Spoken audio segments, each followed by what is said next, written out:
Shalom à tous, shalom au nom de à l'école de Yeshua. Bienvenue donc à cet enseignement sur l'introduction à la paracha 25e. Que l'Éternel Dieu vous bénisse et vous garde. Nous allons donc remettre cet instant au Seigneur à la gloire de son Saint-Nom. Père très saint, nous te rendons grâce en le précieux nom de Yeshua. Nous nous couvrons du sang précieux de l'agneau, du sang qui lave, qui purifie, qui sanctifie. Aide-nous, mon Dieu, mon Père, à te faire plaisir. Étends ta main bienfaisante sur chacun de nous, afin que nous puissions comprendre ta parole dans toute sa largeur, sa longueur, sa hauteur, sa profondeur, afin d'être tes fils et tes filles à la gloire de ton saint nom, afin de te servir, toi le seul vrai Dieu, au travers de Yeshua, Hamashiach, celui qui est appelé le Christ, d'être encore plus dans ta vérité à la gloire de ton saint nom. Aide-nous, mon Dieu, mon Père, à te faire plaisir. Nous te rendons grâce dans le précieux nom de Yeshua, ton Fils bien-aimé. Que ces fêtes qui viennent, Seigneur, soient l'occasion d'être renouvelées à la gloire de ton saint nom, car tu es un Dieu bon, à la gloire de ton saint nom, nous te rendons grâce. Tu veux nous former, nous façonner, afin que nous puissions être, oui, tes serviteurs, tes servantes, là où tu le veux et comme tu le veux. Aide-nous, mon Dieu, mon Père, à te faire plaisir. Amen. Bienvenue donc à cet enseignement. Nous sommes donc là dans l'introduction à la paracha 25e. Donc quand je regarde ici sur le premier mois, sur le planning, ici sur le calendrier, eh bien aujourd'hui, pour préciser, nous faisons l'enregistrement de l'introduction à la paracha 25. Nous sommes aujourd'hui le 3 avril. Donc vous le voyez sur le calendrier, ici 3 avril, nous sommes en fin de compte ici 3 avril. Donc je monte un petit peu. Nous sommes donc le 12e jour du premier mois. Donc là, nous sommes dans le premier mois du calendrier, selon le calendrier du roi David. Okay, et nous sommes là donc le 12e jour. Vous voyez le 12 qui s'inscrit en rouge. Okay. Nous arrivons bientôt, selon ce calendrier-là, au 14e jour. 14e jour, c'est le repas de la Pâque. 14e jour, ici, du premier mois de l'année, selon le calendrier du roi David, calendrier messianique du roi David. Ce sera donc le 5 avril au soir.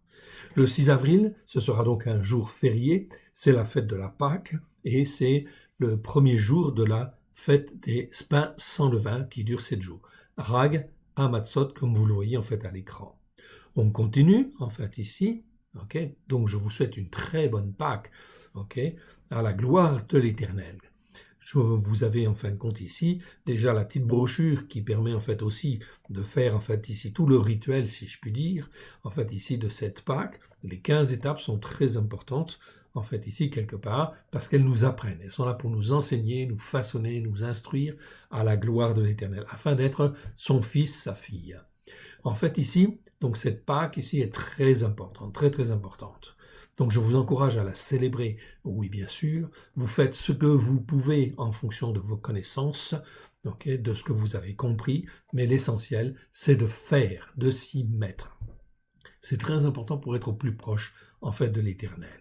Donc nous serons là le 15e jour du premier mois, vous le voyez ici en rouge, le 6 avril, nous serons donc le 15e jour du premier mois de l'année. On continue et on arrive à la fin de cette semaine.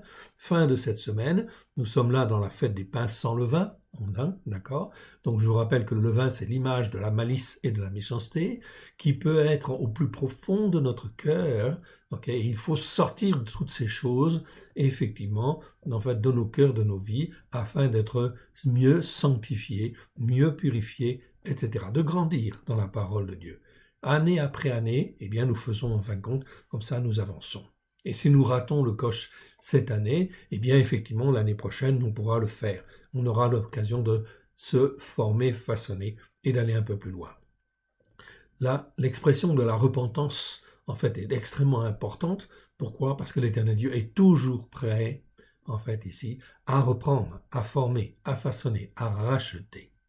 Nous arrivons donc à la fin de cette semaine, donc au Shabbat, qui se trouve être dans la fête des pains sans levain.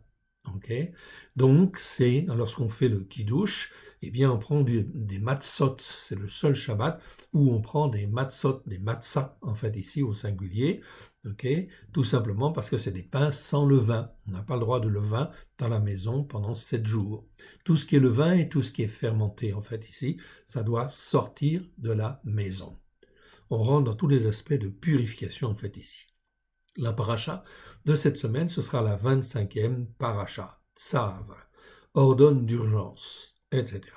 Puis, en fin de compte, eh bien, nous allons prendre aujourd'hui le chapitre 31 de Jérémie. On suit le processus. Ce qui est en fait assez curieux, en fait, et assez, comment dire, c'est le choix de Dieu, en fait, ici. Mais il se trouve que le chapitre 31 de Jérémie, c'est un chapitre, en fait, qui est glorieux, qui nous parle, en fin de compte, de tout ce que Dieu veut faire, en fait, avec nous, ok? Et ça, c'est très important. On va donc, en fait, voir dans ce chapitre 31 de Jérémie des choses très importantes. Les chapitres précédents, jusqu'au verset chapitre 30, eh bien, ce sont des reproches qui sont faits à Israël parce qu'ils n'écoutent pas. Puis à partir du chapitre 32, même chose, en fait, on reprend en fait ici la thématique de Jérémie, qui, en fin de compte, poussé par l'Esprit de Dieu, fait des reproches à son peuple parce qu'il ne revient pas comme il convient. Ici, comme nous sommes dans la fête des pains sans levain, le chapitre 31 de Jérémie tombe comme par hasard, mais il n'y a pas de hasard en fait avec Dieu, sur en fait des promesses de restauration, de bénédiction en fait intense, si on écoute et si on met en pratique. Ce chapitre 31 de Jérémie est donc très très très important en fait ici. Vous allez le voir. On va le lire, on va l'étudier, et en fait il est un petit peu long en fait ici comme chapitre, mais ce qui est surtout important, c'est la fin de ce chapitre 31, vous allez le voir. Je vous le rappelle à titre d'information, puisque je suis sur le calendrier, après le Shabbat, c'est le lendemain du Shabbat, donc ce sera le 10 avril. Le 10 avril, ce sera donc le 19e jour, en fait, ici, de ce premier mois. Vous le voyez, en fait, ici, en bas à droite de la case, en rouge, vous voyez 19e, 19, c'est le 19e jour. C'est très important d'être sur ces calendriers, en fait, là. Ok, il faut apprendre. Cela vient petit à petit. Ici, ce lendemain de Shabbat, qui suit la fête de Pâques, c'est la fête des prémices. Rag Abikurim, en fait, en hébreu.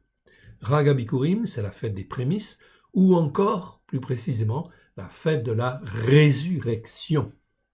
Et oui, c'est ça qui nous intéresse. Dans tous les prémices dont on parle en fait dans la Bible, la seule qui est vraiment importante et fondamentale, c'est la résurrection de Yeshua. Pourquoi? Parce qu'il est les prémices de la vie.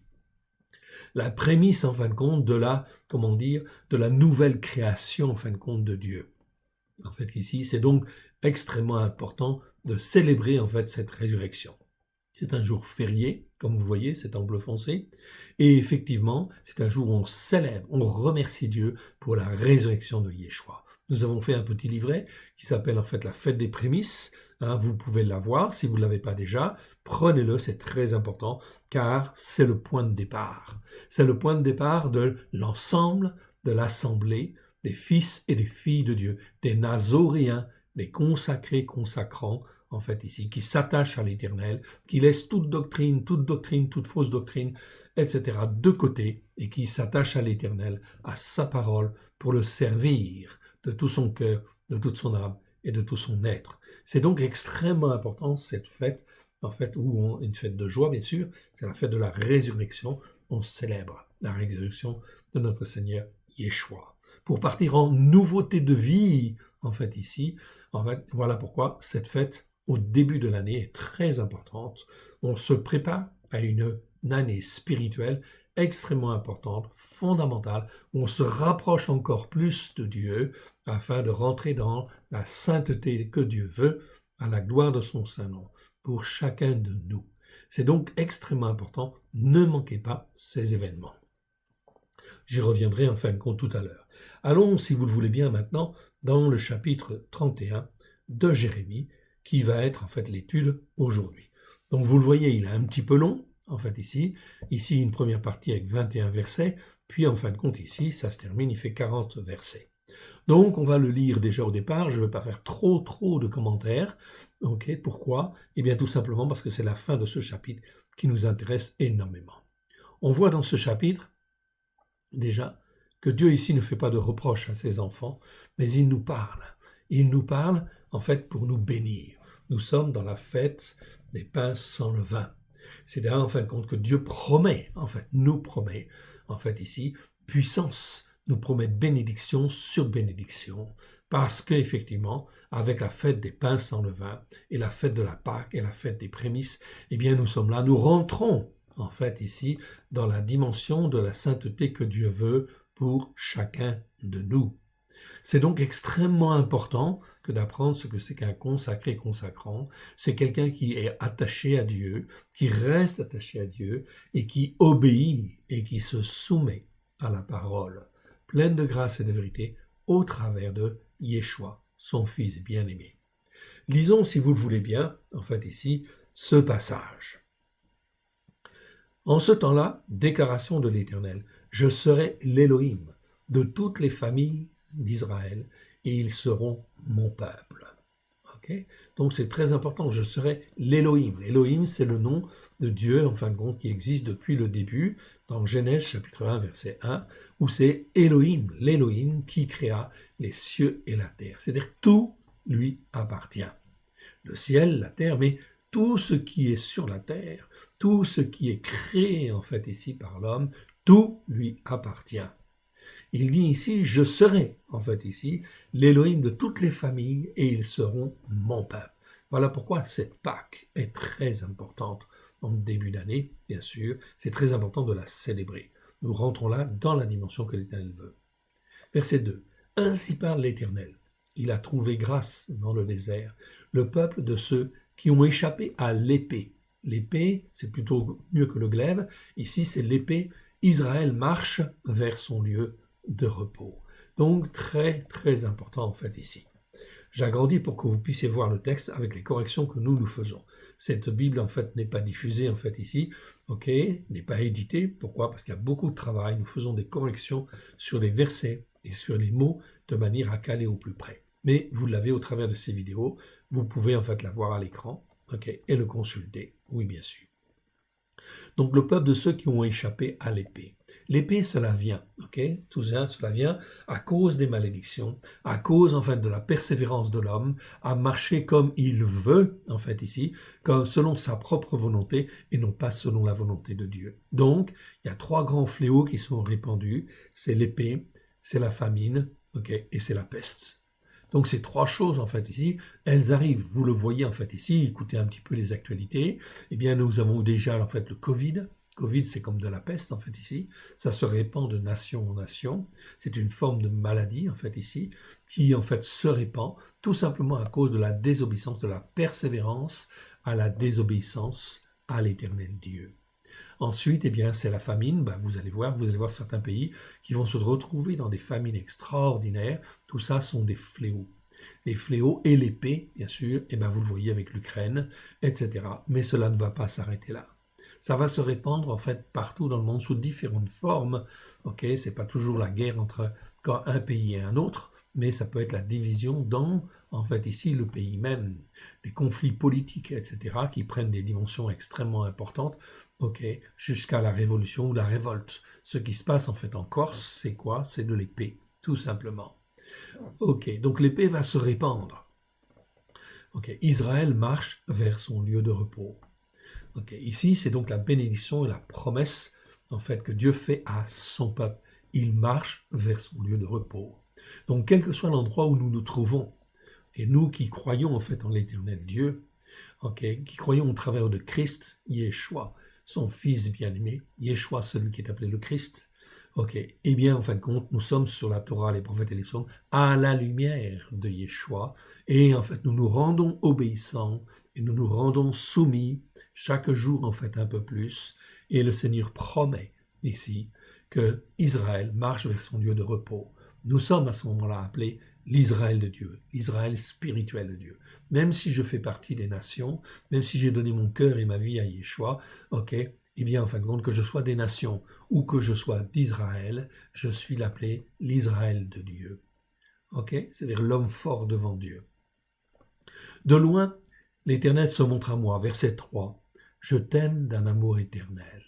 L'Éternel, en fait, ici, manifeste encore son amour pour son peuple qui est racheté par le sang de l'agneau, qu'il soit juif ou non-juif. Je t'aime d'un amour éternel. C'est pourquoi je te conserve ma bonté. Ici, c'est le mot resed. Ça, c'est très important. C'est un mot très, très important qui existe 246 fois. C'est la bonté miséricordieuse de Dieu. C'est toute son affection, en fait, ici, vis-à-vis de nous, vis-à-vis de tous ceux qui sont appelés, qui sont inscrits dans le livre de vie. Même s'ils n'écoutent pas, ils sont effectivement, en fin de compte, ici, les bien-aimés de Dieu, jusqu'à ce que Dieu, en fait, ici, eh bien, éventuellement les rejette parce qu'ils ne veulent pas écouter, ils persévèrent dans la désobéissance. Et là, effectivement, eh bien, en fait, Dieu peut se séparer, bien sûr, de nous. Voilà pourquoi, en fin de compte, il est très important de rester attaché à Dieu, de s'attacher à Dieu, d'avoir, en fin de compte, un rythme, comment dire, de prière et un rythme, en fait, de suivre les fêtes de l'Éternel, de les pratiquer afin de s'entretenir dans la foi à l'Éternel Dieu. Ok, verset 4. Je te rétablirai encore et tu seras rétabli, Vierge d'Israël. Tu auras encore des tambourins pour pâture et tu sortiras au milieu des danses joyeuses. Voilà ce que l'Éternel, en fait, ici nous promet. Ok, des bénédictions extraordinaires. Verset 5. Tu planteras encore des vignes sur les montagnes de Shomron. Shomron, c'est Samarie. Les planteurs planteront et cueilleront les fruits. Car le jour vient, verset 6, où les gardes crieront sur la montagne d'Éphraïm. Levez-vous, montons à Sion, vers l'Éternel, notre Elohim. C'est donc en fait vraiment des paroles d'encouragement, en fait ici, en fait à, bien sûr, se réjouir devant l'Éternel. Oui, car nous avons la victoire. Au travers de Christ et choix depuis 2000 ans, nous avons la victoire. Et c'est important de le rentrer dans sa tête, que ça descende en fin de compte dans le cœur, etc. Nous appartenons à Dieu et dès lors que nous appartenons à Dieu, que nous avons été rachetés par le sang de l'agneau, nous n'avons rien à craindre. Et ça, c'est extrêmement important. Quel que soit ce qui se passe, quelle que soit l'épée qui vient, quelle que soit la famine qui vienne, pas quelle que soit effectivement la peste qui se répande, l'Éternel Dieu nous garde. Nous garde pourquoi? Parce qu'il veut se servir de nous pour en sauver beaucoup d'autres, qui sont perdus, qui ne sont pas formés ou mal formés. L'Éternel Dieu veut sauver. C'est un Dieu d'amour. Il veut ramener les hommes et les femmes sur sa parole, sur la Torah, pleine de grâce et de vérité, au travers de Yeshua, celui qui est appelé le Christ. Verset 6, donc, car le jour vient, où les gardes crieront sur la montagne d'Éphraïm, levez-vous, montons à Sion, vers l'Éternel notre Elohim. Car ainsi parle l'Éternel, poussez des cris de joie sur Yaakov, éclatez d'allégresse à la tête des nations. Donc on voit bien qu'ici, toutes les nations sont concernées. Et l'Éternel veut parler, veut en fin de compte montrer justement toute sa gloire sur ses fils et sur ses filles, sur les Nazoréens, sur les consacrés consacrants, afin en fait que les nations puissent voir, éclater d'allégresse à la tête des nations. Élevez vos voix, chantez des louanges et dites, l'Éternel sauve ton peuple, le reste d'Israël. Le reste d'Israël, tous ceux qui ne savent même pas encore aujourd'hui, qui sont fils et filles de Dieu, bien évidemment, à cause, en fin des pasteurs, à cause, en fin de compte, de tous ces religieux qui n'ont pas enseigné la vérité, comme il convient. On va le voir à la fin de ce chapitre. C'est quoi la vérité? Eh bien, on va le voir. Verset 8. Voici, je les ramène du pays du septentrion. Septentrion, c'est le nord. Je les rassemble des extrémités de la terre. Parmi eux sont l'aveugle et le boiteux, la femme enceinte et celle en travail. C'est une grande multitude qui revient ici. Vous voyez bien ici au verset 8, on voit bien que le Seigneur veut se servir de nous parce qu'il y a une multitude en fait ici à venir des extrémités de la terre. Parmi eux sont l'aveugle et le boiteux, la femme enceinte et celle en travail. C'est une grande multitude qui revient ici. Verset 9. Ils viennent en pleurant, je les conduis au milieu de leurs supplications. Je les mène vers les torrents d'eau par une voie droite. Donc ici, par une voie droite. Nous avons changé en fait ici, c'est pas un chemin uni. Non, par une voie qui est droite. Où ils ne chancellent pas, car je suis un père pour Israël et Éphraïm est mon premier-né. Ah, qu'est-ce que c'est qu'Éphraïm est mon premier-né? Éphraïm en fait ici, C'est pas dans la Bible, en fait, le premier-né physiquement, c'est Ruben, en réalité, qui est le premier-né. Mais à cause de ses fautes, il a été déchu, en fait, de son héritage spirituel. Ici, c'est Éphraïm. Éphraïm, c'est qui? Éphraïm, c'est le fils, en fait, de Joseph. Souvenez-vous, Joseph, en Égypte, il a 2 fils. Manassé, qui est l'aîné, et Éphraïm. Okay, et Éphraïm, en fait, qui c'est Éphraïm?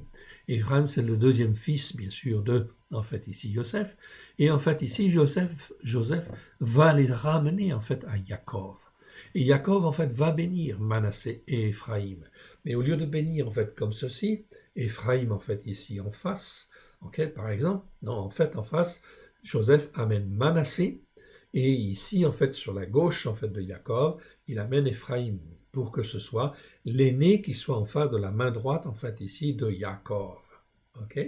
Eh bien, effectivement, Jacob, au lieu de bénir comme ceci, c'est-à-dire sa main droite sur Manassé, il fait comme cela, c'est-à-dire qu'il met sa main droite sur Éphraïm, ok, et sa main gauche sur Manassé. Donc Manassé est béni, oui bien sûr, mais Manassé, c'est l'héritage en fin de compte d'Israël même. Donc il y a une bénédiction sur lui. Mais sur Éphraïm, il y a une bénédiction supplémentaire. Il y a non seulement c'est la partie des Juifs qui font partie de la tribu d'Éphraïm, mais aussi c'est aussi toutes les nations. Toutes les nations sont bénies au travers d'Éphraïm, afin que toutes les nations qui veulent venir, puissent devenir, en fait ici, Éphraïm quelque part. C'est-à-dire que les gens des nations, quand ils donnent leur cœur et leur vie à Yeshua, ils font partie d'Éphraïm. Et ils sont considérés comme une tribu d'Israël. C'est ça qui est très important. Manassé et Éphraïm, les 2 fils de Joseph, Jacob les a adoptés pour être ses propres fils, et qu'ils soient une tribu à part, enfin 2 tribus à part. Il y a la tribu de Manassé et la tribu d'Éphraïm. C'est vraiment une adoption en fait pleine et entière. C'est pour montrer que l'Éternel Dieu adopte tous ceux qui croient, bien évidemment, et qui viennent sur les racines hébraïques de la foi. Voilà pourquoi Éphraïm est mon premier-né. Il y a donc une grande bénédiction en fait ici. Donc ceux qui croient parmi les nations ne deviennent pas catholiques, ne deviennent pas protestants, ne deviennent pas évangéliques. Ils sont appelés à devenir, en fin de compte, à faire partie de la tribu d'Éphraïm, c'est-à-dire à être comme les autres, une tribu d'Israël. Ils sont adoptés spirituellement. Éphraïm est mon premier-né. C'est donc extrêmement important et fondamental. En fait, ici, on est vraiment dans une adoption spirituelle absolument fantastique. En fait, ici. Verset 10, écoutez. Nations, écoutez la parole de l'Éternel, et publiez-la par les îles lointaines. Dites, celui qui a dispersé Israël le rassemblera, et le gardera comme le berger garde son troupeau. Donc Israël a été dispersé, mais Israël en fait aussi va être rappelé. Pour ceux qui veulent écouter et veulent revenir, bien sûr, il y a une grande bénédiction. Et cela se fera aux yeux de tous, aux yeux des nations, en fait, ici. C'est bien ce qui est dit, en fait, ici. Verset 11. Car l'Éternel rachète par une rançon Jacob et le délivre de la main d'un plus fort que lui. Ils viendront et pousseront des cris de joie sur les hauteurs de Sion. Ils accourront vers les biens de l'Éternel. Le blé, le mou, l'huile, les brebis et les bœufs, leur âme sera comme un jardin arrosé et ils ne seront plus dans la souffrance.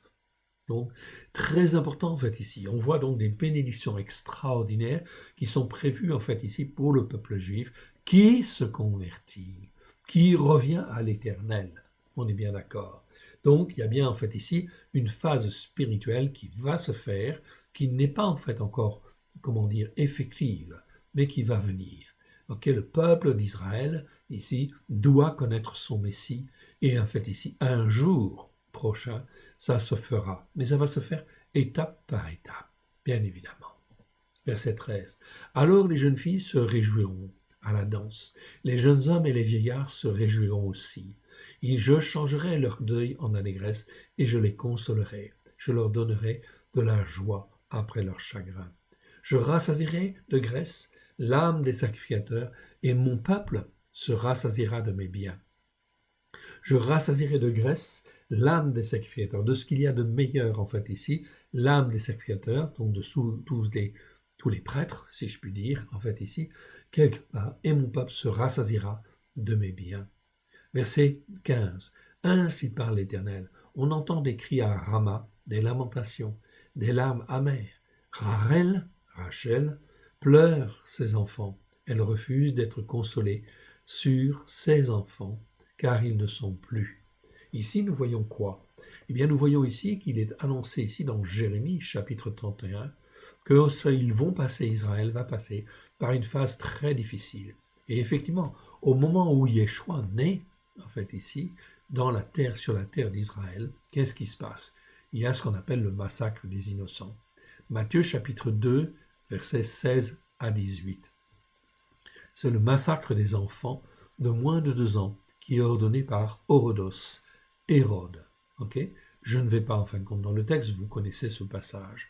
Donc ici, tout passe déjà par là. Donc ici, ça passe pas par n'importe qui, n'importe quoi, ça passe par la naissance de Christ. Ok. Rachel, en fait ici, ok, donc Rachel pleure ses enfants. Donc Bethléem, parce qu'on parle de Bethléem en fait ici tout simplement, eh bien en fait on est en train de dire qu'à Bethléem, il va y avoir un massacre, oui bien sûr. Et on l'a vu, ça s'est réalisé, oui bien sûr. Tout ça, c'est une confirmation des écrits, de ce qui était écrit ici dans Jérémie. Donc on voit que la venue de Yeshua, tout ce qu'il a fait en fait ici, c'est toujours en conformité à la Torah, aux prophètes et aux psaumes. On est dans une continuité parfaite en fait ici. Il n'y a pas un Ancien Testament et un Nouveau Testament. Il y a les Écritures qui commencent à la Genèse, ça se termine à l'Apocalypse et elles s'accomplissent au fil des siècles. Et cela passe en fait ici par la naissance en fait ici de Yeshua, bien sûr, et du massacre en fait ici à Bethléem. Verset 16. Ainsi parle l'Éternel, retiens tes pleurs, retiens les larmes de tes yeux, car il y aura un salaire pour tes œuvres, déclaration de l'Éternel. Ils reviendront du pays de l'ennemi. Verset 17. Il y a de l'espérance pour ton avenir, déclaration de l'Éternel. Tes enfants reviendront dans leur territoire. J'entends Éphraïm qui se lamente, tu m'as châtié, et j'ai été châtié comme un veau qui n'est pas dompté. Fais-moi revenir, et je reviendrai, car tu es l'Éternel, mon Élohim. Après m'être détourné, j'éprouve du repentir, et après avoir reconnu mes fautes, je frappe sur ma cuisse. Je suis honteux et confus, car je porte l'opprobre de ma jeunesse. Et oui, Israël ici se rend compte qu'il était dans l'erreur, etc., qu'il était aveuglé à cause de son péché. C'est toujours nos péchés, nos transgressions, nos iniquités qui mettent un voile sur ce que l'on peut voir spirituellement. Voilà pourquoi c'est extrêmement important de se laver, de se purifier, de se sanctifier étape par étape, semaine après semaine, mois après mois, fête de l'Éternel après fête de l'Éternel, parce que j'écoute et que je mets en pratique. C'est extrêmement important. Verset 20. Éphraïm est-il donc pour moi un fils chéri, un enfant qui fait mes délices, car plus je parle de lui, plus encore son souvenir est en moi. Aussi, mes entrailles sont émues en sa faveur. J'aurai pitié de lui, déclaration de l'Éternel. Donc Éphraïm, où se trouve Éphraïm en fait encore aujourd'hui? Eh bien en fait mon frère, ma sœur, Éphraïm est très dispersé. Oui, il y a une multitude de gens parmi les nations qui croient. Une multitude parmi les descendants même de la tribu d'Éphraïm qui sont répartis dans le monde, dispersés, sont des juifs dispersés. Okay? Mais en fait aussi dans Éphraïm, il y a en fait dans l'Éphraïm spirituel dont on parle là, il y a tous les croyants au travers de Christ Yeshua qui sont dispersés dans le monde, dispersés physiquement, mais aussi dispersés spirituellement.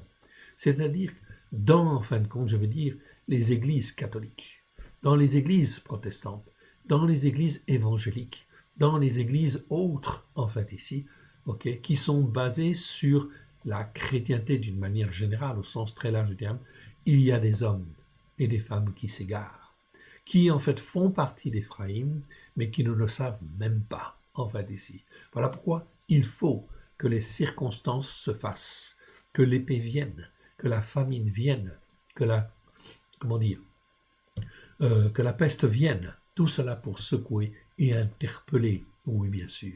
Que les hommes et les femmes se disent, mais en réalité, on n'est pas dans le bon sens, on n'est pas dans la bonne voie, en fait, ici. Il faut revenir. Et voilà pourquoi l'Éternel Dieu veut lever déjà tout un certain nombre de témoins, des Nazoréens, des consacrés consacrants, qui écoutent et qui mettent en pratique la parole de Dieu comme il convient au travers de Christ Yeshua, afin de servir d'exemple, de modèle pour, en fin de compte, toute cette Éphraïm dispersée dans le monde. Ok, c'est bien ce qu'il dit en fait aussi en verset 21. Dresse des signes, place des poteaux, prends à cœur la route, la voie que tu as suivie en fait ici. Regarde, tu as adoré en fait la Vierge Marie en fait ici, mais en fin de compte c'est un scandale, c'est de l'idolâtrie en réalité. Derrière en fait cette idolâtrie, c'est quoi? C'est la reine d'Astarté en fait ici que l'on adore. Car en fait Dieu a dit, en fait il n'y a qu'un seul intercesseur entre Dieu et les hommes.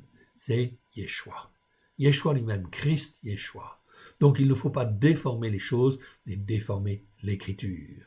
Donc il y a bien en fait ici en fait des choses à recaler, des poteaux à placer, des signes en fin de compte à mettre justement pour indiquer la route. Ok, c'est pas le chemin tracé.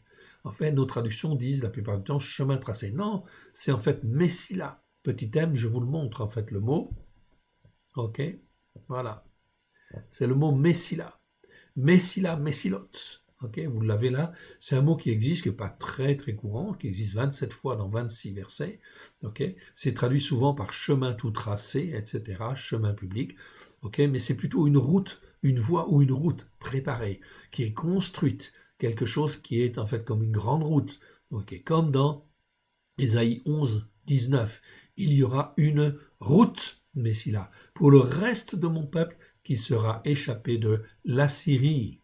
Okay? Comme il y en a eu une pour Israël le jour où il sortit du pays d'Égypte. Ou encore comme dans Ésaïe 19, versets 23 à 25, en ce même temps, il y aura une route, Messila, de Mitzraïm, de l'Égypte, en Achour, en Assyrie. Les Assyriens iront en Mitzraïm, c'est-à-dire en Égypte, et les Égyptiens en Achour, c'est-à-dire en Assyrie. Donc les Égyptiens et les Assyriens serviront l'Éternel. Donc là, on voit quelque chose au niveau prophétique qui est extraordinaire, en fait, ici. Les Égyptiens et les Assyriens serviront l'Éternel. Regardez, c'est bien écrit, en fait, ici. Okay? Verset 24. En ce temps, Israël sera, lui, troisième, uni à Mitzraïm, l'Égypte, en fait, ici, et, en fait, à et à la Syrie. Et ces pays seront une bénédiction, en fait, ici. Verset 25. Des armées, l'Éternel des armées les bénira en disant, béni soit Mitzraïm, l'Égypte, mon peuple, et la Syrie, en fait, ici, œuvre de mes mains, et Israël, mon héritage. C'est donc ici extrêmement important. Donc on voit ici des aspects prophétiques, des annonces prophétiques qui vont venir, qui vont se réaliser. On est donc en fait encore loin de cela. Enfin ici, quand je dis loin, on ne le voit pas apparaître en fait encore aujourd'hui. Mais il y a des choses glorieuses qui sont à venir, des signes en fait ici pour revenir à l'Éternel Dieu, bien évidemment. Aujourd'hui, vous voyez l'Égypte où elle en est, ok. Et vous voyez en fait aussi la Syrie aujourd'hui qui est un pays partagé en fait ici où il y a beaucoup de conflits en fait ici tout simplement parce qu'on est dans la désobéissance en fait à Dieu, on est loin en fait d'écouter Dieu et de mettre en pratique sa Torah. Je vous rappelle que l'Israël de Dieu qui a été promis en fait ici, à la terre d'Israël, qui a été promise à Abraham, elle va de l'Égypte jusqu'à l'Euphrate. Et c'est écrit, donc ça se réalisera un jour ou l'autre. Mais il faut, pour que cela se réalise, passer par des étapes qui sont des étapes douloureuses et des étapes difficiles, de l'épée, de la famine et de la peste. Donc cela, en fait, va se faire. Nous allons vivre, en fait, ici, ces moments-là, oui, bien sûr. Ces moments, en fin de compte, qui sont là pour que nous puissions servir de signe, à la gloire de l'Éternel. Continuons, en fait, ici, ce chapitre. Jusqu'à quand seras-tu errante, fille égarée? Car l'Éternel crée une chose nouvelle sur la terre. La femme, dans sa fonction féminine, recherchera l'homme fait. Donc, dans nos traductions, c'est marqué la femme, littéralement le féminin, recherchera l'homme fait, l'homme mature. Ok, voilà comment c'est écrit en fait en hébreu. Comment on peut le traduire en français? La femme dans sa fonction féminine. Donc aujourd'hui, la femme n'a pas sa place en fait ici, ok, ne trouve pas facilement sa place. Mais sa place, c'est d'être en fait attachée à un homme mature. Ok, recherchera l'homme fait en fait ici, l'homme mature. Ainsi parle l'Éternel, verset 23, l'Éternel des armées, l'Élohim d'Israël. Voici encore ce que l'on dira dans le pays de Yehuda et dans ces villes, quand j'aurai ramené les captifs, que l'Éternel te bénisse, demeure de la justice, montagne de la sainteté. C'est pas montagne sainte, c'est montagne de la sainteté de Dieu. Verset 24. Là s'établiront Yehuda et toutes ses villes, les laboureurs et ceux qui conduisent les troupeaux. Verset 25. Car je rafraîchirai l'âme altérée, je rassasierai toute âme languissante. Donc on voit qu'il y a une préparation qui se fait. Donc ici, cette Pâque de l'Éternel, elle est très importante, la fête des pains sans levain, ok, que nous vivons en fait là, ok. Eh bien effectivement, c'est une fête qui doit nous permettre de nous sanctifier. Oui, bien sûr. Car sortir le levain de la maison, c'est sortir tout ce qui est malice, tout ce qui est méchanceté, tout ce qui en fait n'est pas bon devant Dieu. Verset 26.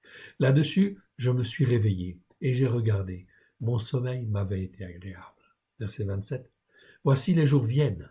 Okay. Déclaration de l'Éternel. Donc, Neum Adonai, ça veut dire déclaration de l'Éternel. On retrouve très souvent ce mot, en fait, ici, dans ce chapitre. Okay. Dans plusieurs versets, on le retrouve. Déclaration de l'Éternel. Donc, Dieu déclare. Donc, ça va se faire comme ça. Voici les jours viennent, déclaration de l'Éternel, où j'ensemencerai la maison d'Israël et la maison de Yehuda d'une semence de descendants d'Adam et d'une semence d'animaux domestiques. Donc ici, Dieu promet une restauration. Okay? Donc des gens qui vont en fait être renouvelés en fait ici. Verset 28. Et comme j'ai veillé sur eux pour arracher, pour abattre, pour détruire, faire qu'ils soient ruinés, en fait ici.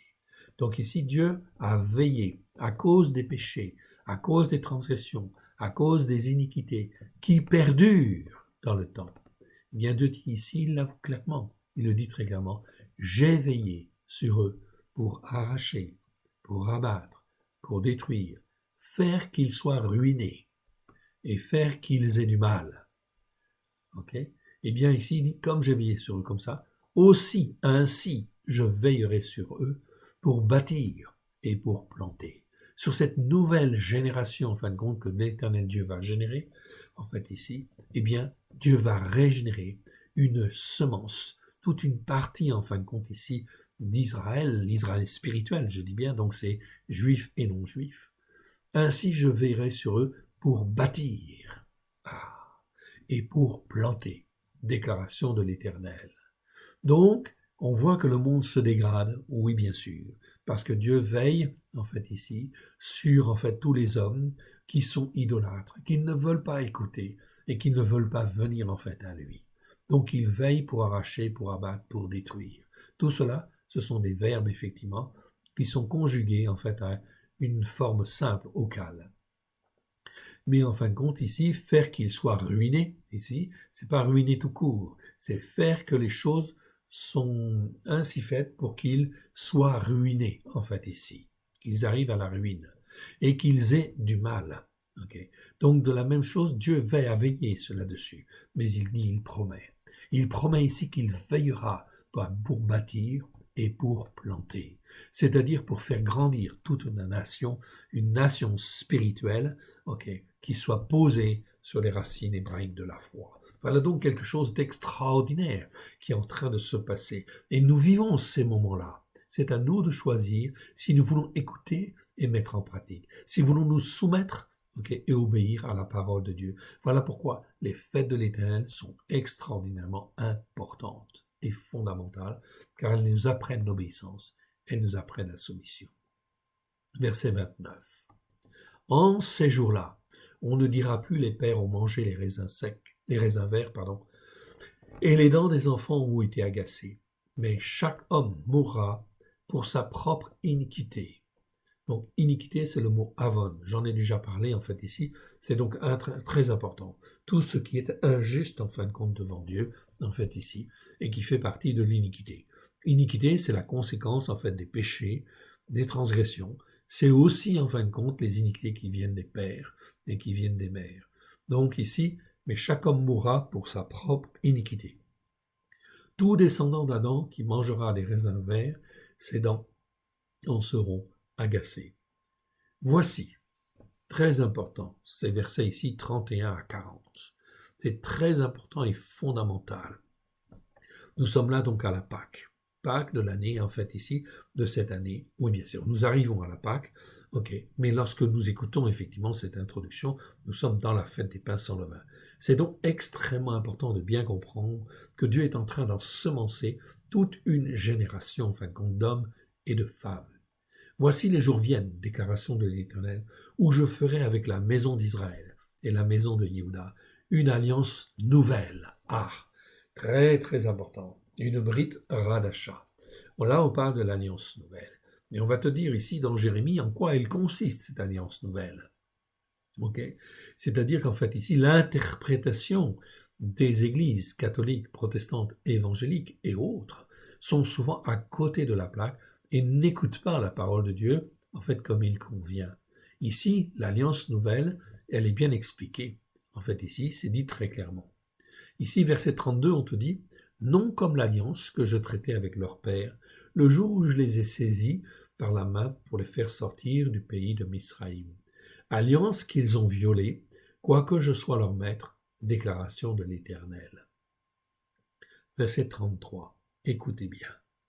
Très, très important.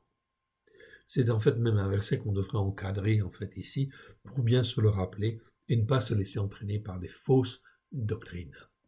Voici l'alliance que je ferai avec la maison d'Israël. Après ces jours-là, déclaration de l'Éternel, je mettrai ma Torah au-dedans d'eux. Je l'écrirai dans leur cœur et je serai Elohim pour eux et ils seront un peuple pour moi. C'est très important ce verset 33. Okay? Je pense que vous l'avez bien entendu. Je vais le répéter et je vais même l'agrandir. Verset 33. Ici, Jérémie 31, verset 33. « Mais voici l'alliance que je ferai avec la maison d'Israël. Après ces jours-là, déclaration de l'Éternel. » Donc c'est officiel ici, déclaration de l'Éternel. « Je mettrai ma Torah au-dedans d'eux. Je l'écrirai dans leur cœur et je serai Elohim pour eux. » Donc il écrira quoi? La Torah dans leur cœur. Depuis que Christ Yeshua, qui est l'accomplissement de la parole, eh bien effectivement, ce que Dieu veut faire au travers de Christ Yeshua, c'est écrire la Torah au-dedans de nous, de chacun de nous. Il dit en fait ici, je l'écrirai dans leur cœur par la puissance du Saint-Esprit. J'écrirai, c'est tous ceux qui le veulent, je l'écrirai dans leur cœur. Ici, c'est bien lève, c'est bien le mot cœur. Et je serai Elohim pour eux. C'est pas dit je serai en fait leur Elohim. Non, en hébreu c'est dit je serai Elohim pour eux. C'est-à-dire je serai le Dieu qui a créé le ciel, qui a créé la terre, à qui tout appartient. Ok, je serai leur Dieu. Je serai leur Dieu au sens de dire je serai celui qui a créé le ciel et la terre. Tout m'appartient. Ok. Et donc ça c'est extrêmement important. C'est-à-dire qu'en fait ici il est Elohim pour eux. C'est beaucoup plus fort que je serai leur Elohim. Et ils seront un peuple pour moi. Okay. Ils seront un peuple pour moi. Okay. Donc on voit bien en fait ici que c'est très très important en fait ici. Okay. Ce que Dieu veut faire au travers de Christ Yeshua, c'est bien écrit et c'est bien clairement en fait ici exprimé. Il n'y a pas d'ambiguïté. Vous pouvez les regarder en fait en hébreu. Vous pouvez les regarder en fait ici si vous le voulez, si vous comprenez l'hébreu. Mais c'est bien en fin de compte ce qui est écrit mot à mot. Ici, en fait, j'écrirai ma Torah. Je mettrai ma Torah au-dedans d'eux. Torah, c'est le mot hébreu, en fait, pour dire la loi de Dieu ou les enseignements, en fait. C'est mieux de dire les enseignements de la Torah. en fait, ici. Eh bien, tous ces enseignements-là, Dieu veut les mettre au-dedans de nous, dans nos cœurs, par son esprit. C'est beaucoup plus important, en fin de compte, que la première alliance, ou la première alliance, la loi, en fait, l'enseignement, il était extérieur, en fait, à l'homme, et on devait coller, en fait, aux enseignements. Mais il y avait beaucoup d'erreurs, et elle était imparfaite. Alors Dieu dit, moi, je ne vais pas faire comme ça. Je vais faire, en fin de compte, maintenant, l'alliance, je vais mettre mes enseignements, au lieu qu'ils soient à l'extérieur, je vais les mettre au-dedans d'eux, dans leur cœur, en fait, ici. Je les écrirai dans leur cœur, ok, et je serai Elohim pour eux. C'est donc extrêmement important et fondamental. Voilà ce qui est, en fin de compte, ici, un message fondamental, en fait, ici, de cet enseignement, de cette introduction, qui montre bien, en fait, ce que Dieu, en fin de compte, veut faire. Ok? Alors, si je n'ai pas compris, en fait, ici, cela veut dire que je dois me repentir. Je dois demander pardon, en fait, à Dieu, et en fait, je dois revenir, en fait, à Dieu, et je dois, en fait, ici, pratiquer et mettre en pratique la Pâque de l'Éternel, pour demander pardon, en fait, ici, parce que je me suis trompé, parce que je n'ai pas fait ce qu'il fallait. Et effectivement, si la Pâque, je n'ai pas pu la faire, parce qu'effectivement, on n'était pas au courant, eh bien, si on n'était pas au courant, mon frère, ma sœur, dans quelques jours, regarde, je te reprends en fait ici. Nous sommes là en fait le 9 avril, en fait ici, pour ce quand on écoute cette introduction à la paracha 25. Ok? Eh bien effectivement, si tu t'aperçois que tu t'es trompé et que tu n'étais pas en fin de compte dans le bon sens, sur la bonne route, si je puis dire, sur la bonne voie, alors repens-toi. Demain, c'est encore en fait ici la fête des prémices. Tu peux célébrer la fête des prémices, la fête de la résurrection. Ok, le 10 avril cette année 2022, ce sera le 19e jour, en fin de compte, de ce premier mois. Tu peux célébrer déjà cette fête. Ok, avec simplicité de cœur, avec ce que tu sais. Ok, tu la feras mieux l'année prochaine. Mais si la Pâque, tu ne l'as pas fait et qu'elle est passée ici, parce que c'est le cas ici, eh bien, en fin de compte, tu peux, en fin de compte, ici, regarde. Sur le planning, en fait, ici, tu vois que la Pâque rabbinique, la Pâque des rabbins, elle commence le 16 avril, ou plutôt la veille au soir, c'est-à-dire le 15 avril. Ok, donc, pendant, en fait, plutôt que de faire la fête de Pâques rabbinique, tu peux faire, en fait, la fête, tu peux refaire le repas de la Pâque, etc. Tu dis, pardon Seigneur, je me suis trompé, j'ai été mal enseigné, mais je veux revenir. Alors, tu peux refaire, en fait, cette Pâque, oui, bien sûr, parce que l'Éternel Dieu veut sauver et qu'il veut beaucoup de témoins, en fait, ici, sur la terre, pour témoigner de sa parole et témoigner de la vérité. Si tu ne veux pas le faire au moment, en fin de compte, de la fête de la Pâque rabbinique, qui est écrit, en fait, dans le calendrier ici en vert, ok, comme tu le vois, en fait, ici, ok, ça commence donc, en fait, ici, mais ça dure, en fait, une semaine. Donc, ici, ça dure, en fin de compte, une semaine. Donc, ici, tout ce qui est en vert, en fait, ici, Pessah rabbinique, c'est la tradition juive. Mais plutôt que de le faire selon la tradition juive, tu le fais selon la tradition, en fin de compte, ici, sur les racines hébraïques de la foi, et tu fais, en fin de compte, ce qu'on a fait, en fait, ici, ce qu'on est en train de faire. Si jamais tu ne... Ok. Sinon, tu peux aussi le faire aussi. Regarde, tu as les Pâques chrétiennes qui sont le 17 avril et le 18 avril de cette année. Eh bien, les Pâques chrétiennes, ok, les chrétientés, en fait, a dit, Rome a dit, nous allons faire la Pâque chrétienne. Les Pâques chrétiennes, c'est au pluriel. Et effectivement, pour remplacer la Pâque de l'Éternel. Alors, si tu veux, eh bien, ces jours-là, au lieu, effectivement, en fin de compte, de célébrer les Pâques chrétiennes, tu dis non, ça c'est de l'idolâtrie. Moi, je pratique, en fait, la Pâque de l'Éternel. Et à la place, en fin de compte, eh bien, tu te mets, en fin de compte, à apprendre ce que c'est que la Pâque de l'Éternel. Et c'est très bien. Comme ça te permet d'apprendre. Et l'année prochaine, tu sauras, en fin de compte, forcément mieux faire. Mais une chose est sûre, Dieu appelle, ok, ces hommes et ces femmes à l'écouter et à mettre en pratique, en fait, ici, comme il convient. Donc, verset 33, je l'ai lu, je le relis, en fait, ici. Mais voici l'alliance que je ferai avec la maison d'Israël. Après ces jours-là, déclaration de l'Éternel. Je mettrai ma Torah au-dedans d'eux, je l'écrirai dans leur cœur, et je serai Elohim pour eux, et ils seront un peuple pour moi. Ok, c'est bien ce qui était écrit ici dans Jérémie 31. Mais c'est exactement aussi ce que Paul, en fait, ici, nous dit dans, en fait, le livre aux Hébreux. Okay? Dans le livre aux Hébreux, vous le voyez, en fait, ici, apparaître, voir ce que Paulos dit dans Hébreux chapitre 10, versets 16 à 18, et Hébreux chapitre 8, versets 10 à 13. Alors, allons voir. Allons voir, en fin de compte, si vous voulez bien, en fait, ici, dans cette Brit Radasha, cette alliance nouvelle, ce que l'Éternel Dieu, en fait, nous dit. Ok. Eh bien, ce qu'il nous dit, en fait, dans Hébreux chapitre 8, ce que Paulos, en fait, nous dit. Donc, le texte là, vous l'avez, en fait, ici, nous l'avons édité, vous le trouverez, en fin de compte, ici, dans le Nouveau Testament que nous avons retraduit sur la pensée hébraïque pour être en conformité pleine et entière avec la Torah, les prophètes et les psaumes.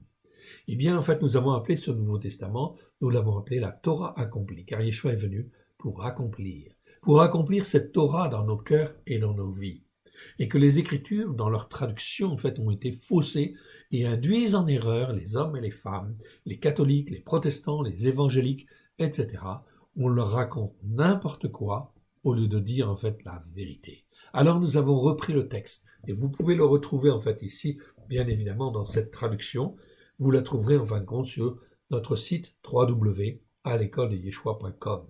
Je ne suis pas en train de vous faire de la publicité, non, je suis en train de vous appeler, de vous interpeller, parce que l'Éternel Dieu veut sauver beaucoup de gens, une multitude de gens. Il veut en fin de compte un peuple pour lui. Alors tous les malheurs qui arrivent et tous les malheurs que vous allez voir, que vous allez entendre, ne sont là que pour une seule chose, parce que Dieu juge et parce que Dieu veut sortir de, de toutes les difficultés, de toutes les détresses angoissantes. Tout Dieu veut sortir son peuple, afin qu'il puisse écouter et mettre en pratique. Voyez donc en fait ici ce que Paulos en fait nous dit. On va reprendre à partir du verset 7, ok, et on va aller jusqu'au verset 12. Regardez ce que Paulos dit dans le chapitre 8 de Hébreux. Vous pouvez regarder dans vos traductions, vous verrez bien, c'est pas traduit comme il faut. Ok. Et là, je fais référence, bien évidemment, en fait, au passage de Jérémie, en fin de compte, que nous avons vu. C'est Jérémie 31, 31 à 34. Ok. Vous avez d'autres passages, en fait, aussi équivalents. À partir du verset 7, lisons ce que Paulos, en fait, nous dit. En effet, si la première alliance avait été irréprochable, il n'aurait pas été question de chercher un autre moyen, par une seconde alliance. C'est-à-dire le fait que les enseignements de la Torah, le but, c'était qu'ils soient, en fin de compte, que les hommes et les femmes puissent écouter et mettre en pratique. Alors Dieu fait une nouvelle alliance dans laquelle il va dire, eh bien, ces enseignements de la Torah, au lieu qu'ils soient extérieurs, ils vont être à l'intérieur de chaque homme, et ils pourront, en fin de compte, les avoir par la puissance de l'Esprit Saint, qu'ils soient dans leur cœur et, en fin de compte, dans leur vie. Regardez ce qui est écrit ici. En effet, si la première alliance avait été irréprochable, il n'aurait pas été question de chercher un autre moyen, par une seconde. Car c'est avec l'expression d'un blâme que l'Éternel dit à Israël, « Voici, les jours viennent, dit l'Éternel, où je ferai avec la maison d'Israël et la maison de Yehuda une alliance nouvelle. Non comme l'alliance que je traitais avec leur père le jour où je les ai saisis par la main pour les faire sortir du pays de Mizraïm. Car ils n'ont pas persévéré dans mon alliance, et moi aussi, je ne me suis pas soucié d'eux, dit l'Éternel. » Donc voilà aussi quelque chose, en fait, de très important, en fait, ici. En fait, ici, il y a donc, en fait, ici, des défauts dans la première alliance. Mais ça ne change pas le fond, en fait, ici. Verset 10. Car c'est cette alliance-là même que je ferai avec la maison d'Israël. Après ces jours-là, dit l'Éternel, je mettrai les enseignements de ma Torah. Okay? Donc on voit bien ici, je mettrai les enseignements de ma Torah dans leur capacité à réfléchir. Donc dans certaines traductions, on dit penser. Ou dans leur esprit. Ici, dans la seconde, c'est traduit en fait ici le mot dianoia, que l'on traduit en fait ici par capacité à réfléchir.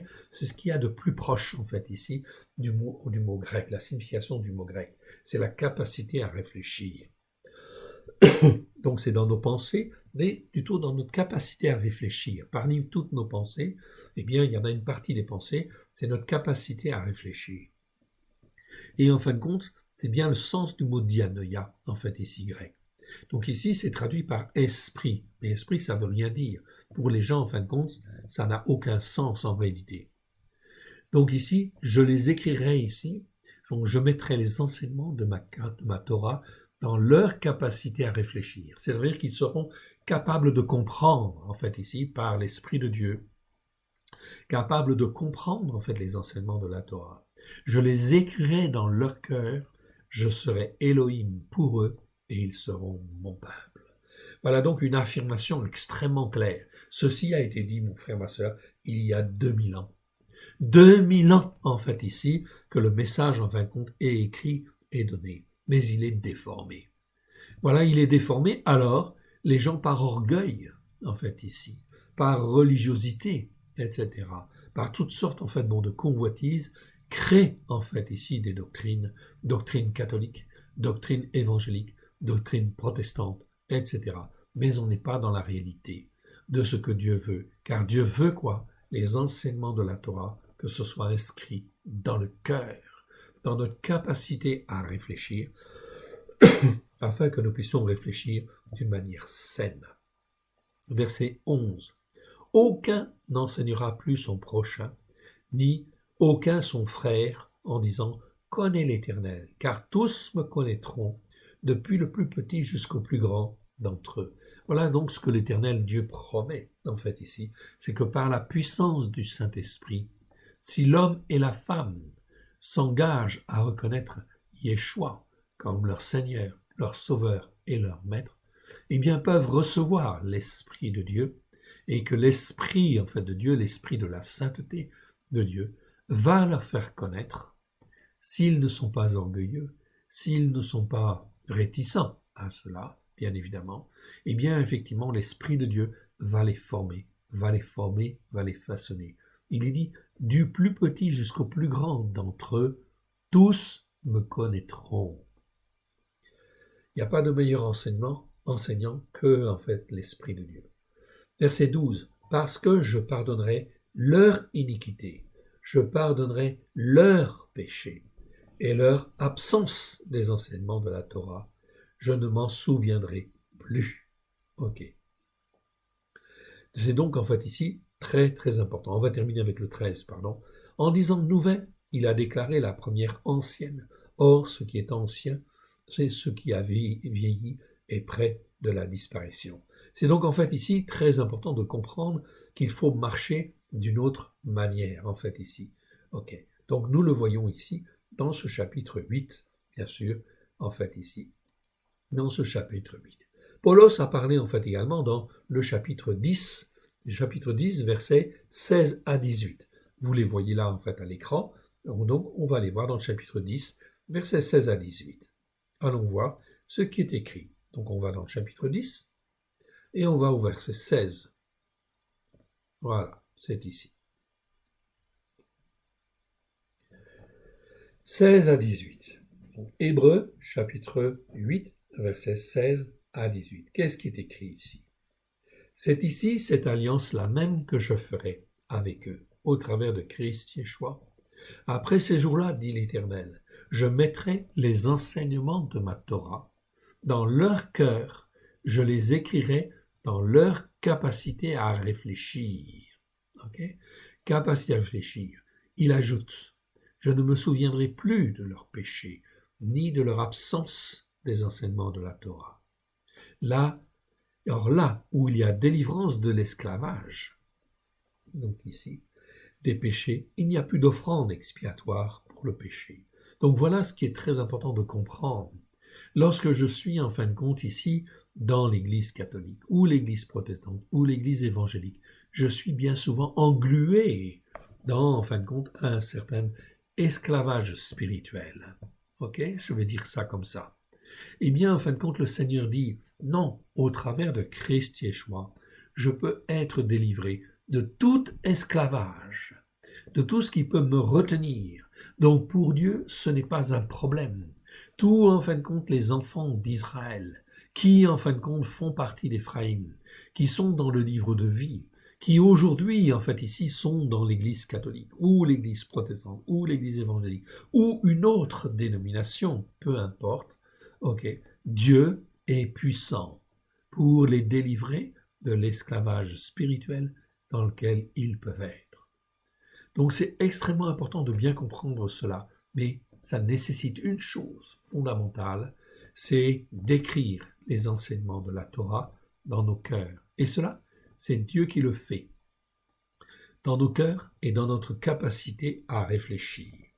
Capacité à réfléchir, en fin de compte ici, je vais prendre en fin de compte ici la définition du mot. Ok. Petit u. Ok. Alors, petit u, je le prends, je vais vous montrer. Voilà, c'est le mot dianoia. Ok. Mais je vais vous le montrer autrement. Ok. Je vais vous le montrer autrement. Donc, hébreu, on va aller dans ici l'abrégé. À la fin de cette traduction, voilà. À la fin de cette traduction, vous le voyez défiler en fait ici, voilà.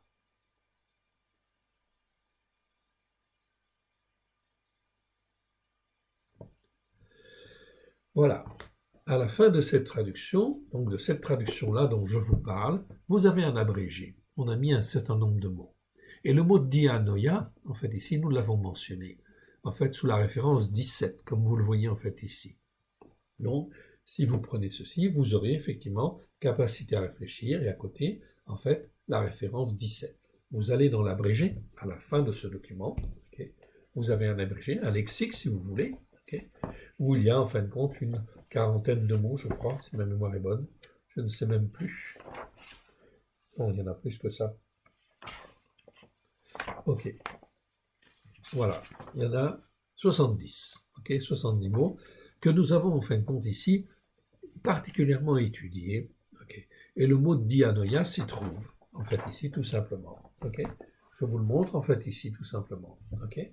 Donc, dans le lexique, vous le retrouvez, en fait, ici. Ici, vous retrouvez donc cette définition que je vous montre, en fait, à l'écran. Ce mot grec, dianoia, existe 13 fois dans 13 versets. C'est un nom féminin. La référence Strong, c'est 1271.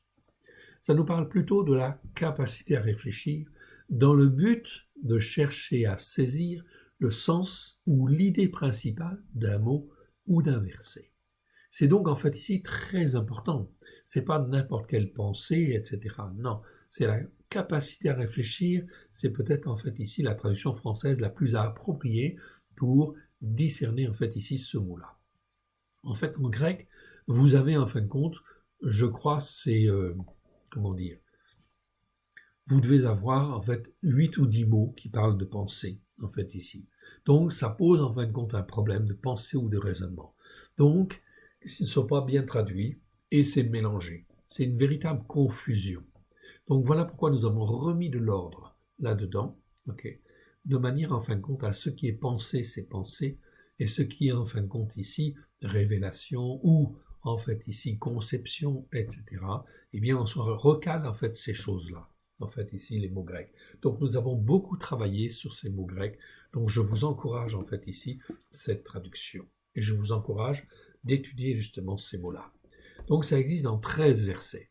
Eh bien, ici, la capacité à réfléchir, c'est la capacité à réfléchir dans le but de saisir, de chercher à saisir le sens ou l'idée principale d'un mot ou d'un verset. C'est donc très important.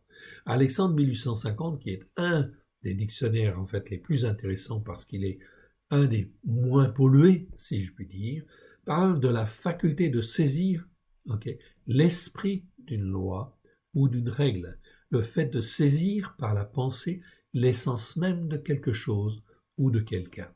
Ce mot ne peut pas simplement, en fait, dire pensée ou intelligence, ou encore moins entendement. Non. Là, en fait, on fausse le problème. Les traducteurs faussent, en fait, le problème. Donc, on est bien, en fait, là dans l'idée de saisir l'idée principale d'un mot ou d'un verset. C'est notre capacité à réfléchir. Chassang 1882, qui est un autre dictionnaire, un vieux dictionnaire, qui est en fin de compte en fait relativement peu pollué par rapport aux autres dictionnaires grecs-français. Chassang 1882 nous dit, confirme la faculté de penser, de saisir l'idée, le sens d'une chose. Bailly 1901 parle de pensée qu'exprime un mot ou un texte. Donc ça, c'est le 3e dictionnaire. Okay. Bon, il est souvent intéressant, mais il n'est pas toujours en fait fiable. Mais là, dans la définition, il est bon. Bailly 1901 parle de la pensée qu'exprime un mot ou un texte, le sens d'un mot ou d'un passage, ou encore de l'intention dans le cœur. On en déduit que dianoia, le mot grec dianoia, exprime la capacité à réfléchir avec du bon sens, ou un bon sens spirituel, et la volonté d'apprendre à discerner l'idée principale, soit dans le but de glorifier Elohim, soit dans le but de mieux manipuler en fait aussi. Attention, ok. Voir l'exemple de Balaam par exemple. Donc c'est extrêmement important en fait ici, ce mot-là, et il faut le retrouver. Donc ce mot-là, vous pouvez aller le voir dans tous les versets en fait ici, qui sont mentionnés ici. Vous en avez 13, vous l'avez dans Matthieu 22, 37, Matthieu 12 en fin de compte 30, dans Luc 1, 41, 51, Luc 10, 27, Éphésiens 1, 18, Éphésiens 2, 3, pardon, Éphésiens 4, 18, Colossiens 1, 21, Hébreux 8, 10, Hébreux 10, 16, 1 Pierre 1, 13, 2 Pierre 3, 1, 1 Jean, chapitre 5, verset 20. Donc ici, dans chacun de ces versets, je dis bien dans chacun de ces versets, nous avons corrigé en fait la traduction de manière en fait à toujours avoir capacité à réfléchir dans le but de saisir l'idée principale, d'un mot ou d'un verset. C'est donc extrêmement important. C'est donc d'une richesse absolument fabuleuse parce que ça vous permet en fait de mieux comprendre les Écritures. Sinon, on reste en fait dans le flou et ce n'est absolument pas bon. Et ce n'est pas ce que l'Éternel Dieu veut, bien évidemment. Revenons donc en fait ici à notre texte. Nous étions donc au verset 33. Je le relis en fait pour repartir en fait ici, carrément. Donc Jérémie 31-33 nous dit « Mais voici l'alliance que je ferai avec la maison d'Israël. Après ces jours-là, déclaration de l'Éternel, je mettrai ma Torah, ou les enseignements de ma Torah, au-dedans d'eux. Je l'écrirai dans leur cœur, et je serai Elohim pour eux. Ils seront mon peuple, et ils seront un peuple pour moi. » C'est donc extrêmement important. On est donc là dans la continuité des Écritures. Ce que dit la première alliance, en fait ici, on va le retrouver dans la deuxième alliance. On est dans une continuité parfaite. Voilà pourquoi il n'y a pas d'Ancien Testament, Nouveau Testament. Il y a les Écritures. Ça commence à la Genèse et ça va jusqu'à l'Apocalypse. Donc, je mettrai les enseignements de ma Torah au-dedans d'eux, je l'écrirai dans leur cœur et je serai Elohim pour eux et ils seront un peuple pour moi. Voilà pourquoi il faut faire le Shabbat, parce que c'est écrit dans la Torah. Voilà pourquoi il faut faire Pessah, la Pâque de l'Éternel, parce que c'est écrit dans la Torah. Tout ça, ce n'est pas en fin de compte des choses religieuses, etc. Non, c'est pour nous amener à l'obéissance et à la soumission, et à comprendre en fait l'essentiel de ce que Dieu veut dire. Verset 34. Si nous obéissons et si nous soumettons, eh bien nous sortons de l'esclavage du péché. Nous rentrons dans la délivrance de l'esclavage de toute fausse doctrine, de tout faux docteur, etc. Pourquoi ? Parce que nous écoutons ce que Dieu dit. Et Dieu est puissant par son esprit pour nous dire non, là ce qu'il dit c'est pas bon. Là ce qu'il dit c'est très bon. Verset 34. Chaque homme n'enseignera plus son prochain, ni aucun homme son frère, en disant « Connaissez l'Éternel, car tous me connaîtront ». C'est donc extrêmement important ici. Si je rentre dans l'obéissance et la soumission à Dieu, Dieu dit que chaque homme n'enseignera plus son prochain, ni aucun homme son frère, en disant « Connaissez l'Éternel, car tous me connaîtront, depuis le plus petit jusqu'au plus grand ». Déclaration de l'Éternel. Car je pardonnerai leur iniquité, et je ne me souviendrai plus de leurs péchés. C'est donc très important. Verset 35, ainsi parle l'Éternel, qui a fait le soleil pour éclairer le jour, les règles pour que la lune et les étoiles soient la lumière dans la nuit, qui soulève la mer et fait mugir ses flots, lui dont le nom est l'Éternel des armées. C'est donc extrêmement important, en fin de compte, c'est Dieu qui a fait toutes les règles. Toutes les règles qui existent, en fait, ici, sur la terre, dans le ciel, c'est Dieu qui les a fait, et il y a une raison. Alors il vaut mieux effectivement dépendre du soleil, dépendre de la vraie lumière de Yeshua, en fait, à la gloire de l'Éternel, et ne pas forcément suivre les règles de la nuit, oui bien sûr, les règles pour que la lune et les étoiles soient la lumière dans la nuit, qui soulève la mer, qui fait mugir les eaux, les flots, lui dont le nom est l'Éternel des armées. Verset 36. Si ces lois-là, donc ici, là j'ai bien le mot loi. Ici, vous voyez le mot règle tout à l'heure? Eh bien, c'est en hébreu le mot ruka. Ruka, en fait, ici, le mot règle, en fait, que vous voyez là, c'est le mot ruka. Et la plupart du temps, c'est aussi traduit par loi. Donc, le mot Torah, dans nos traductions, bien souvent, c'est traduit par loi, en fait, ici. Mais le mot roc, en fait, est aussi, en fait, ici, traduit par loi. Et le mot ruka est aussi traduit par loi. Si bien que ça entraîne beaucoup de confusion. Donc, pour éviter ce genre de confusion, quand c'est la Torah, on gardera le nom Torah, parce que ça, c'est essentiel que tout le monde sache ce que ça veut dire la Torah. La Torah, ce sont les enseignements de Dieu. Okay? C'est pas seulement une loi, non, c'est en fait les enseignements de Dieu, plutôt. Donc, règle en fait ici, c'est le mot ruka. Ici, en fin de compte, okay, verset 36, vous avez un autre mot, en fait ici. Si ces lois-là, ici, ce n'est pas le mot ruka, ce n'est pas le mot Torah, c'est le mot roc, en fait ici. Là, ce mot-là veut vraiment dire loi. Donc, si ces lois-là, d'une manière générale, donc au pluriel, arukim, roc au singulier, rukim en fait au pluriel. Si ces lois-là, okay, viennent à cesser, donc les lois de Dieu, elles ne changent pas, en fait ici. C'est toujours en fait les mêmes. Si ces lois viennent à cesser devant moi, déclaration de l'Éternel, la race d'Israël aussi cessera pour toujours d'être une nation devant moi. Ainsi parle l'Éternel, si les cieux en haut pouvaient être mesurés, si les fondements de la terre en bas pouvaient être sondés, alors je rejetterai toute la race d'Israël à cause de tout ce qu'ils ont fait. Déclaration de l'Éternel. Oui, parce qu'ils n'ont pas écouté, ils n'ont pas persévéré en fait dans l'écoute et la mise en pratique. À certaines périodes, ils ont bien écouté. À d'autres, en fin de compte, bien souvent, en fait ici, ils ont été dans la désobéissance. Et voilà, en fin de compte, qu'ils ont été détruits ou rejetés, en fait ici. Voilà pourquoi, parmi les nations, c'est exactement la même chose.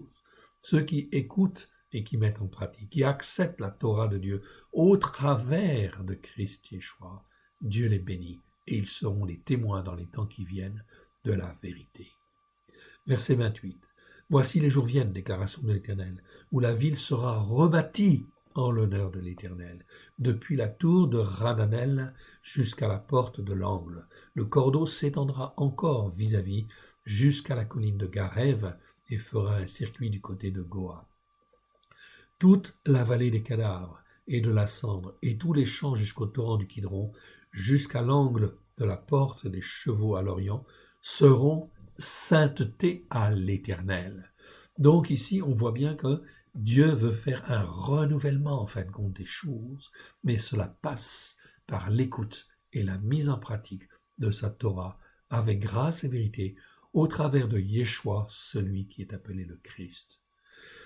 Ok, donc seront sainteté à l'Éternel. Tout ce qui était abomination hier, la vallée des cadavres, etc., seront sainteté à l'Éternel et ne seront plus à jamais ni renversés ni détruits. Donc l'Éternel Dieu ici promet une... Excusez-moi.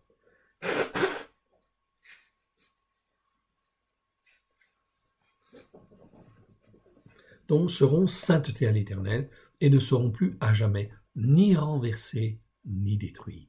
Voilà donc en fait ici quelque chose d'extraordinaire. On rentre dans cette dimension prophétique où l'Éternel nous promet, déclaration de l'Éternel, nous promet en fait une restauration grandiose, pleine et entière. Et là, il y a une multitude parmi les nations que l'Éternel veut appeler. Alors, mon frère, ma sœur, écoute et mets en pratique.